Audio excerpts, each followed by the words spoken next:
In September 2025, 3 Russian MiG-31 jets crossed into Estonian airspace, expecting a normal NATO reaction. They thought the same routine fighters would rise to meet them, but the sky stayed empty. Their radars showed nothing at all. Something was wrong, and they felt it.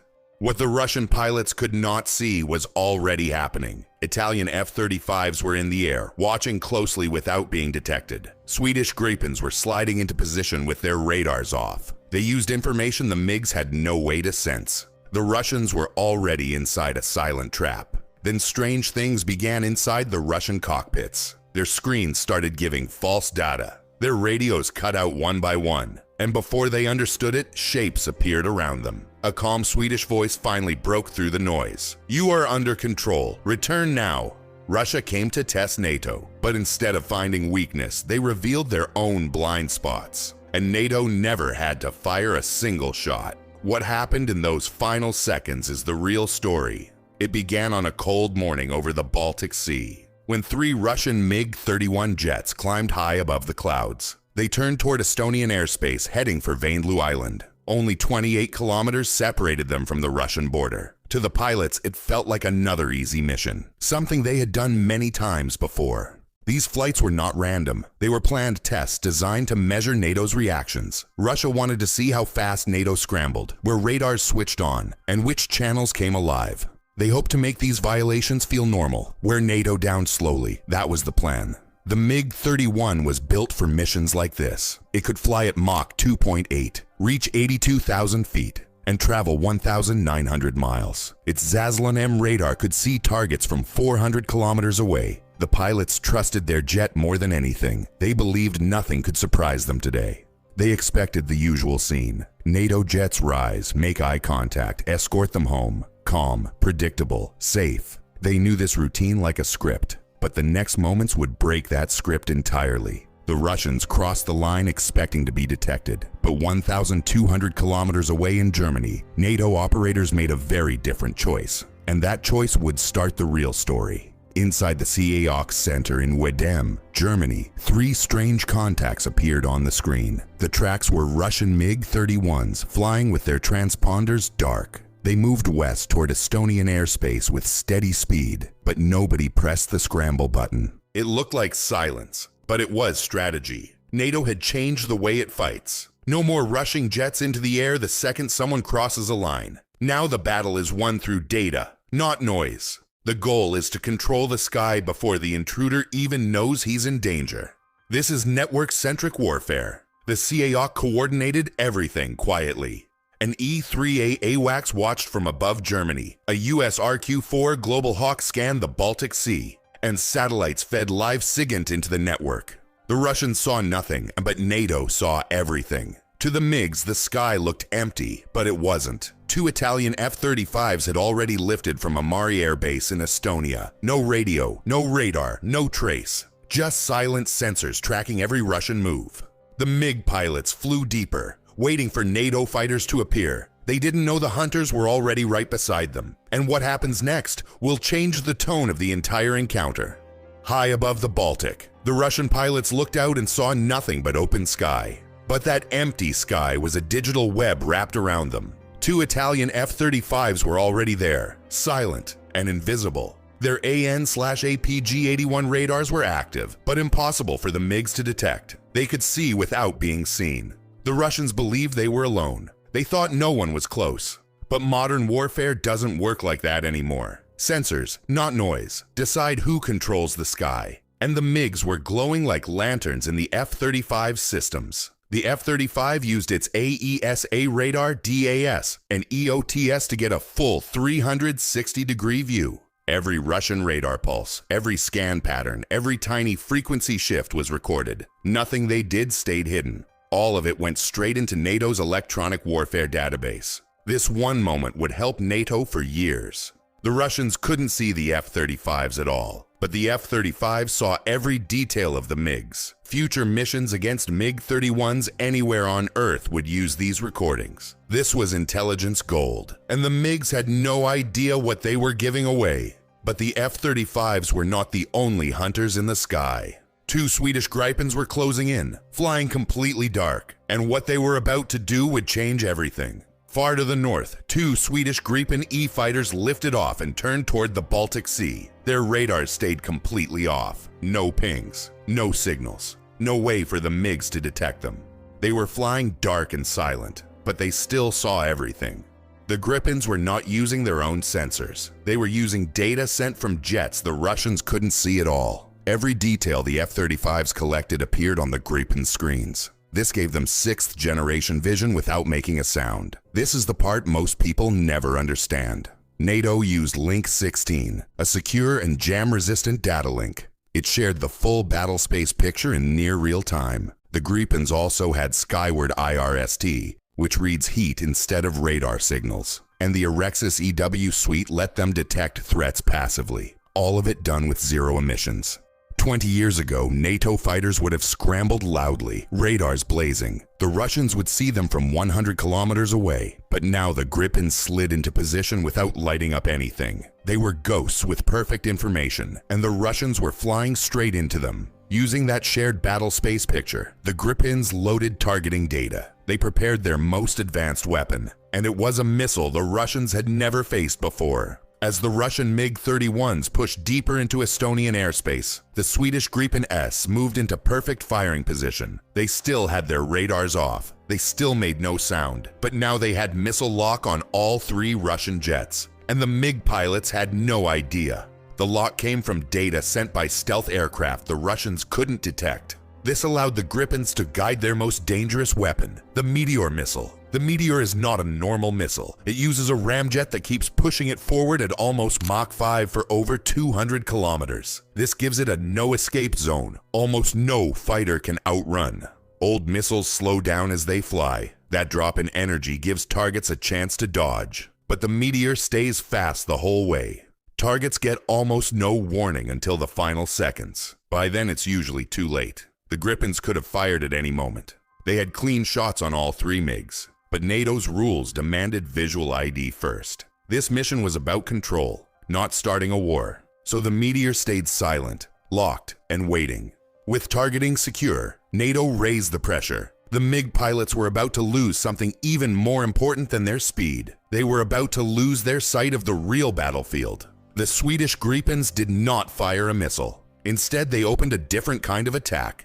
Pure electronic warfare. Their Erexus pods began jamming the Russian MiG-31 radars, and the assault hit instantly. This was the moment the old Doctrine broke. The jamming used DRFM technology. It copied the MiG's radar signals, changed them, and sent them back. To the MiG pilots, the fake targets looked completely real, their screens filled with threats that didn't exist. Confusion turned into fear inside those cockpits.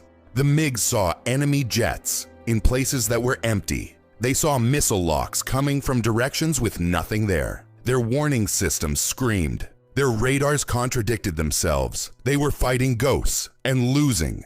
The DRFM jamming worked so well because the MiG-31's Zaslon M radar was old. It was designed in the 1970s for a very different world. Its powerful transmitter made it loud and easy to deceive, and modern adaptive jamming crushed it instantly. The MiGs were blind before they knew it. The Russian pilots tried to talk to each other, tried to form a plan, tried to understand what was happening. But NATO now controlled the entire electromagnetic spectrum. And the next thing Russia lost was even more critical. Inside the Russian MiG-31s, the radios began to break apart into pure static. Words vanished, messages cut out. Each pilot was suddenly alone in the sky, and isolation is deadly for their doctrine. The MiG-31 playbook depends on ground-controlled interception. They need clear radar data from the ground. They need stable radio links to receive orders. They need a clean picture to intercept targets at long range.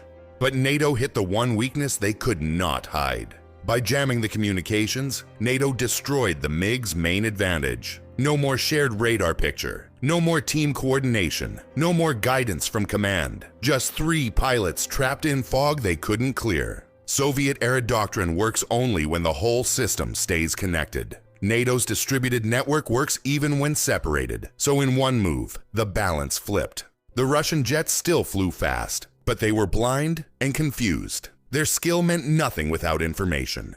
The MiG pilots realized something terrifying. Whoever was doing this had total control of the electromagnetic spectrum. Their strong radars meant nothing. Their long-range missiles meant nothing. They could not see. They could not talk. They could not plan. Then, through the chaos, one voice broke in on the emergency frequency. Calm, Swedish, steady, undeniable. And what it said changed everything. A calm Swedish voice broke through the static on the emergency channel. "You are under control. Return to Russian airspace immediately." Inside the MiG cockpits, silence followed. Confusion shifted to denial, then to a slow, cold concern. Their systems were breaking, and they knew it. These three pilots entered expecting a simple escort. They thought NATO would appear, show presence, and back off. Instead, they were turning east with no clear picture, no radio link, and no plan. There was no defiance, only retreat, because they understood they were completely outmatched. NATO's radio discipline stayed calm and controlled. Every word was clear. Every message was professional. The Russians answered with silence as they fell back. Two doctrines, two realities, one side steady, the other lost. NATO fighters shadowed them to the border, but they never revealed themselves. No radar spikes, no missiles, just quiet control over the entire encounter. They showed power without ever showing their jets. The encounter had ended. But NATO's intelligence work had only just begun. What they collected next would shift the balance of power in ways Russia never expected.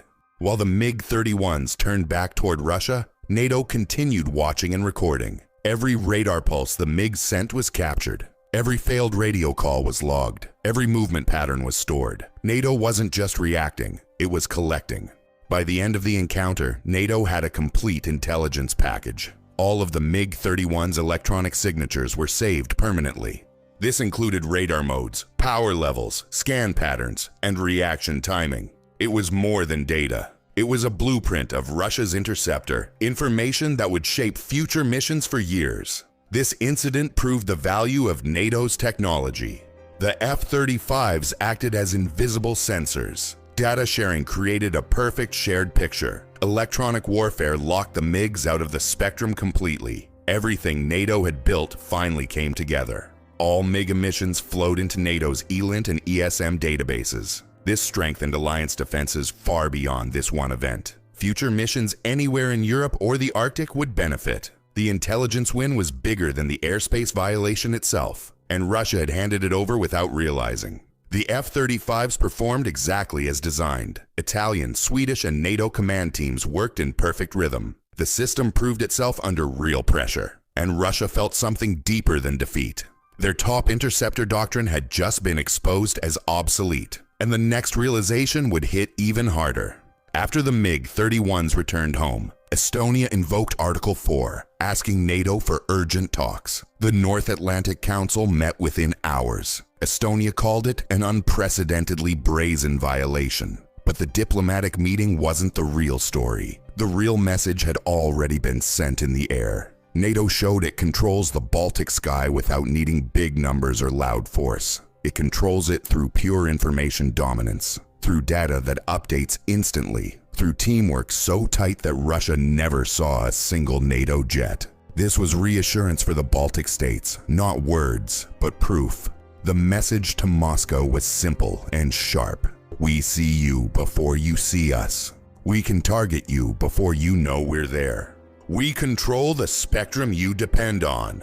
Cold War doctrine meant nothing against this. Russia's style uses speed, altitude, and centralized control. NATO's style uses data fusion, shared sensors, and distributed operations. The result was clear. 3 of Russia's fastest interceptors were escorted home by information, not missiles. Their speed and altitude meant nothing without awareness. The Russians arrived expecting the pattern they knew, but they found the battlefield had changed completely, and the next realization would cut even deeper. This was not a simple airspace violation. It was proof that old Cold War tactics cannot survive modern warfare. Russia tried to test NATO, but instead showed its own weaknesses. They handed NATO full intelligence on their top interceptor. The trap flipped on the hunters.